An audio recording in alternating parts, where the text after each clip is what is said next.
Hey guys, what's up? Welcome back to my channel. It's your girl Nay. If you're new here, what's up? My name's Nadine, but my homies call me Nay. So yeah, a little bit of background information.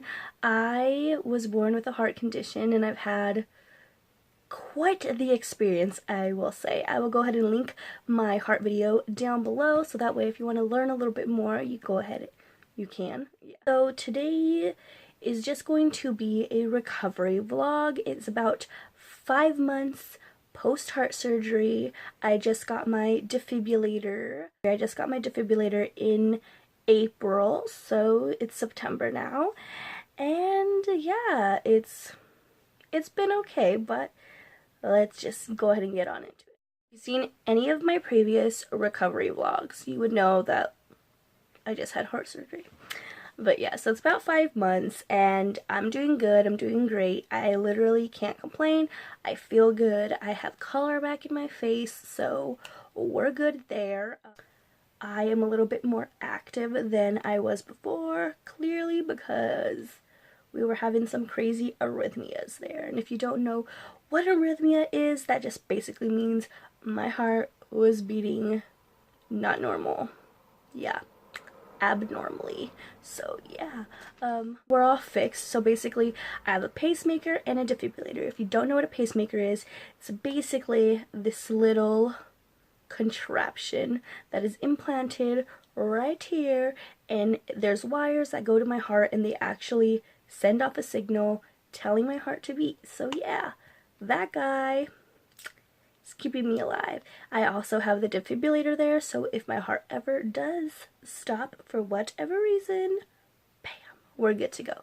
So yeah, like I said, we're about 5 months post-op and I'm doing good. I'm back to work, which is probably the biggest change, the most difficult change, I would say. I was off of work for about 2 months to recover because I could not lift my arm past my shoulder, so yeah, that wasn't fun at all. So yeah, I've been back to work and I've been literally trying to catch up ever since, which sounds crazy, but I literally went from working 0 days and being at home and recovering and chilling to working 6 days a week, which was kind of crazy in the beginning because that was overload for my heart, but I didn't want to say that I couldn't do something because working is kind of important. Heart surgery is expensive, bills are expensive, so yeah, it was very important that I go back. And I'm glad that I did, and it's been good. I mean, I do have days where I come home and I'm extremely tired, and that's normal. Sometimes I go to bed early, and that's okay too. I need to learn my new happy medium and get my rest and make sure I have enough energy to literally make it through the day. But yeah, so I have notes here because your girl was dedicated this time because I was trying to come correct with some facts.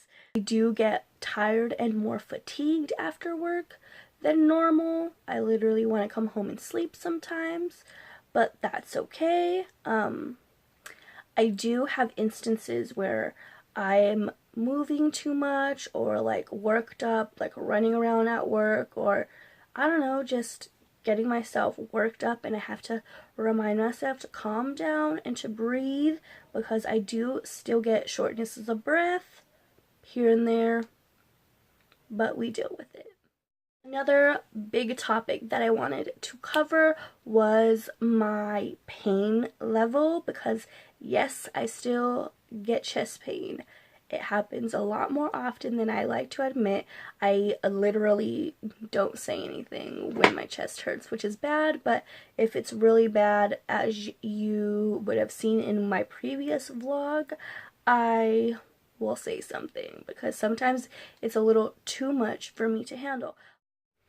Hey guys, what's up? So this is future editing Nay coming to you live because I realized that I suck at explaining things.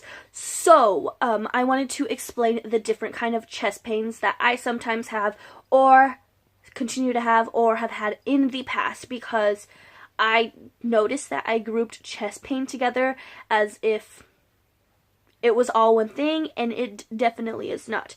I'm gonna hurry because I am about to leave for work pretty soon. But yeah, so I just wanted to explain some of the different I just wanted to explain some of the different chest pains that I get. One of those being pressure. So to explain, pressure would literally be as if someone was sitting on your chest, like, and it's just heavy, like something heavy, really, really heavy on your chest. I also get a tightness in my chest, which sometimes feel like you can't breathe, as if like everything's closing in on you, or you're in a room and it keeps getting smaller and you're literally being crushed. That's kind of what tightness of the chest feels like. Another one would be sharp pain, which I have gotten before. I don't normally get that too much. I do sometimes get tightness, the pressure, and then the achy soreness, which I will get to, but I used to get a lot of sharp pains before, which sometimes it feels like one knife to the chest, sometimes it feels like a bunch of little needles. Yeah, that one sucks, honestly. The pain that I was talking about, which is what I get the most, which I will probably get for the rest of my life, unfortunately, but it is what it is, and that's honestly just my chest being sore and aching and hurting, because, you know, yeah, even though surgery was 5 months ago, your insides take a long time to heal and to not be as inflamed. Sorry, I keep touching my hair. Like, what is this? What's going on? I just needed to explain because I freaking suck. But, yeah. And the next one would be like an irregular heartbeat, which is why I have my pacemaker, because I do have heart block. Like I said, watch my heart video if you haven't already, so that way you can know all about my open heart surgery and all my pacemaker surgeries and all that I've been through. So yeah, the achy feeling I do get the most. The irregular heartbeat, it still does happen even though I have a pacemaker. Like, that's life. What could we do? Thing is palpitations and underdeveloped heartbeats. Everybody gets these. That's very quite normal. I tend to feel mine a lot more than the normal person because I'm just more aware of what's going on. But the palpitations do happen. The underdeveloped heartbeats hurt like a mother, but we're dealing with it, okay? And another thing I wanted to say was a heart flutter, which I have had a cardiac ablation for, so I don't normally get those as much, but it does feel like your heart's literally going like this, as if a bird is flying in your chest, which is very uncomfortable. And another thing is like a cluster of beats. So this normally happens when my heart is beating too fast, because I do have AFib. It beats boop, boop, boop, boop, boop. Literally, like, you know, you're so boom, boom, boom, boom, boom, boom. And it's like boop, boop, boop, boop, boop, boop, boop, boop. I don't know how my heart does it, but it does it, okay? But yeah, anyways, peace out. Continue the video. I just needed to explain because I suck at explaining. Yeah, so let's get right back on into the video. Other than chest pain, which happens occasionally, here and there, it happens. I understand that's literally going to be the rest of my life.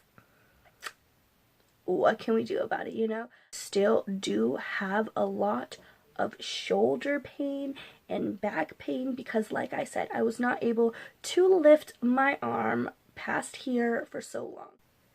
It's easy for this arm to just do whatever it wants, but this guy, it literally hurts. Look, can you tell? So yeah, my arm strength really sucks, and my back hurt still really bad. I've been trying to like massage them out to get them loosened up and stuff, but I mean, it's just a process. I understand. I don't think I've mentioned this in any of my vlogs before, but I literally have so much tenderness behind my arm that, like, literally pinching, I cannot feel this get numb from my entire arm, like as if it fell asleep. There's times where I'm like leaning on my arm and it'll go dead and I can't feel it, and I'm literally spending like a minute trying to wake it up. So it is a lot of numbness that is still here, and I know that a lot of that will not go away because I did get my incision underneath my armpit here, so there are are a lot of nerves there. So my doctor told me that unfortunately I might not get any of that feeling back. So that's okay, because I mean, my arm's been kind of numb for the past few years, so it is a little, sorry if the camera's shaking. Yeah, sorry if the camera's shaking at all. I keep moving everything. But yeah, it's really numb still, and I understand that it's probably going to be like that for the rest of my life, but I do notice it going numb and feeling like asleep a lot more often than it did before. So yeah, I'm still trying to like get my arm strength back, and when I do certain things with this arm, like sometimes it just gives out on me. Like I'll be trying to hold something that's a little bit heavy, not really, but like I literally need to work on my arm strength, so that's a big thing. I've come a long way from the beginning, so we cannot complain, and just know that it's a process and we will get there. We will get there.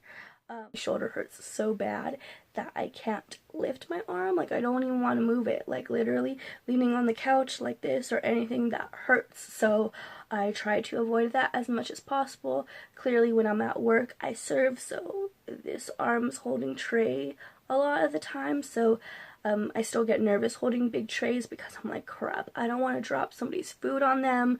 Like, they don't know my situation, and looking at me, you wouldn't know my situation, so I'm just literally trying to earn a decent living. But yeah, I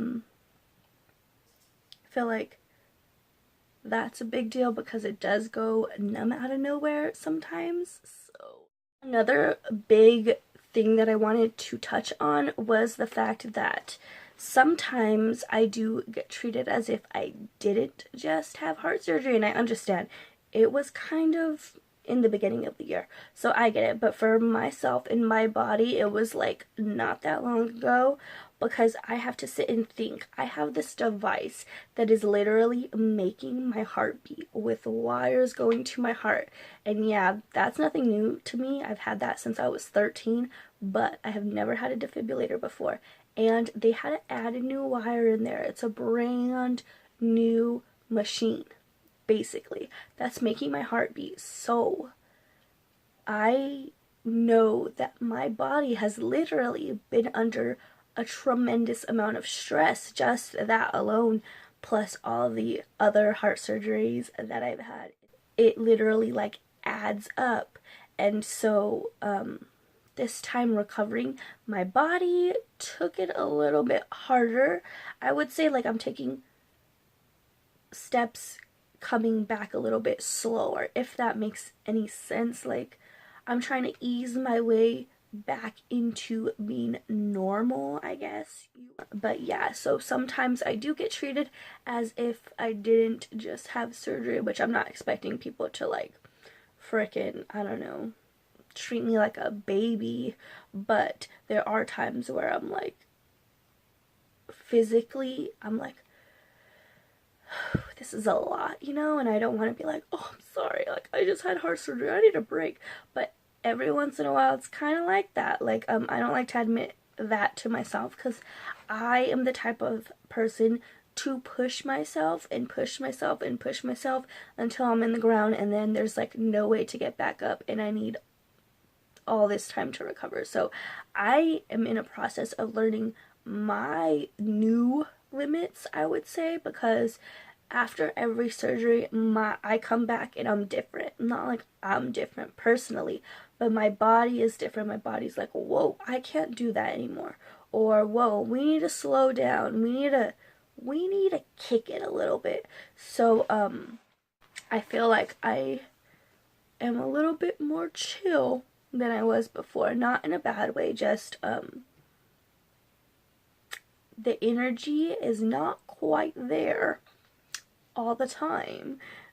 It would be very lovely to be like the Energizer Bunny and keep on going. That's what I would think, because like, you know, it's making my heart beat for me, but it's still, my body's still going through a lot. So yeah.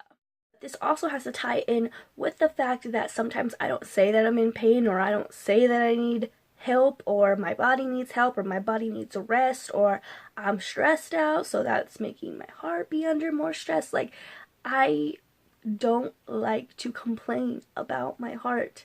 I don't want to use it as a crutch or an excuse, because it's not one. But sometimes it's hard. Oh God, I didn't want to cry.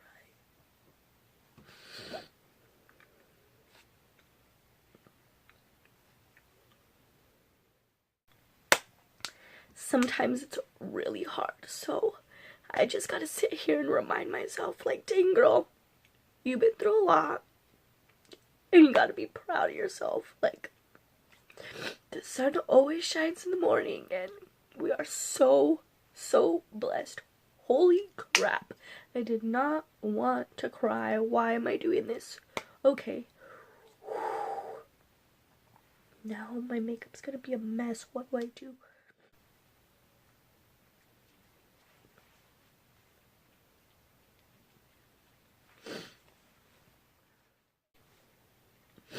I feel like since surgery I've been so focused on getting better, making sure I'm okay, like, that I've been going, and I haven't had a chance to, like, so in moments when I didn't even want to film this, but I've made myself film video, because I knew this was gonna happen, because when I sit here and allow myself to think about it, I'm like, whoa, you've been through a lot, so please forgive me, but dang, I'm so proud of myself. Holy shit. I have nobody to thank but God, honestly, like, above and beyond. Like, this isn't me. Holy moly cannoli, what in the world? Why are you crying like a baby? Okay. Before any more tears come out, because I don't even know if I touched on all the points that I wanted to, I actually wanted to share a story that happened at work, which, yeah, well, we weren't expecting those tears, but hopefully that's over. So yeah, before I end this video, I actually wanted to share a story, something that happened at work. I posted about it on my Facebook or Instagram or something, but work in a restaurant, as I've said in previous videos, and we have like hot sauces or whatever, which isn't important, but kind of for the storyline anyways. I had a gentleman ask for like the hottest sauce that we have, which is pretty damn hot if you ask me, and he had made a comment that literally had me shook. I was so offended, but in that moment I made a decision that I am very proud of, and it's a small decision, but it was a big deal in my eyes. Something, what did he say? It's gonna be so hot that he's gonna need to be resurrected from the dead and shocked back to life or something, and he's gonna need a defibrillator, and if I had one of those. And in the moment I was kind of like, what? But I was like, actually I do have one of those. And he's like, oh, ha ha ha, where's it at? And I'm like, in my body, making my heart beat. But even though that was something like so small, like, you should have seen the look on everybody's faces. Wow, my eye. You should have seen the look on everybody's faces, because they were kind of like, whoa, what? But even like little comments like that, like, I was so offended, because I was like, how are you gonna sit here and say like, oh my god, this sauce is gonna be so hot and it's gonna kill me, I'm gonna need a defibrillator to shock me, to bring me back to life? Like, literally, like, how are you gonna say that? Which I know he didn't know that I had a defibrillator. It just so happened that, hey, I'm your server. But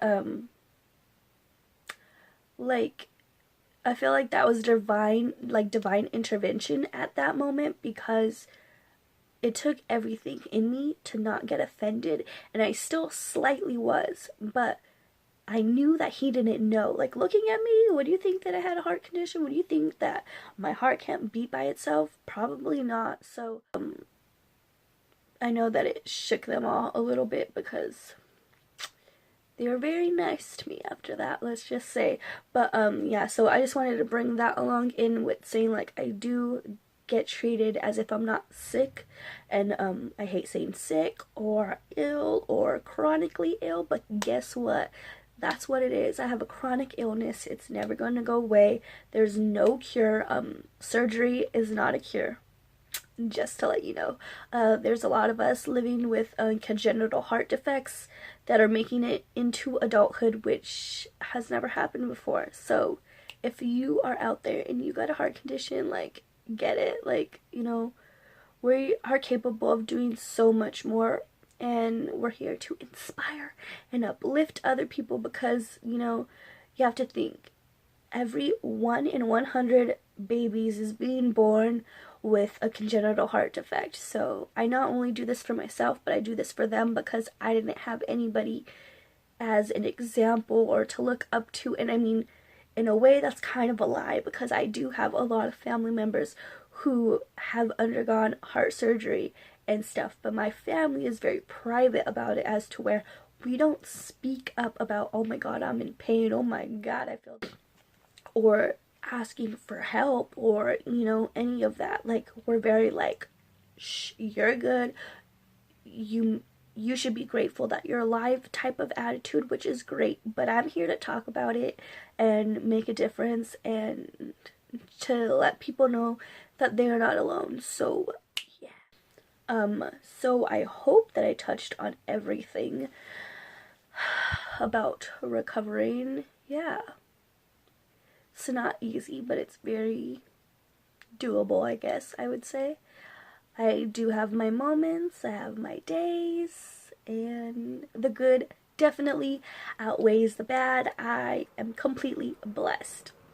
There's no other way to say it, and I have nobody to thank but God above. So yeah, anyways, I really hope you guys enjoyed this recovery vlog. It was kind of hard for me to film. I wasn't expecting that, but yeah, please give this video a big thumbs up. You have no idea how much that helps to go, like, you have no idea how much that helps to spread the awareness about congenital heart defects, and who knows who we may reach. I know that there are a lot of parents out there of children who don't know what to expect, and there are young people that are going through the same thing and don't know what to expect. There are people that are older than me that are going through the same thing and feel the same way. So here we are to make a community, and yeah.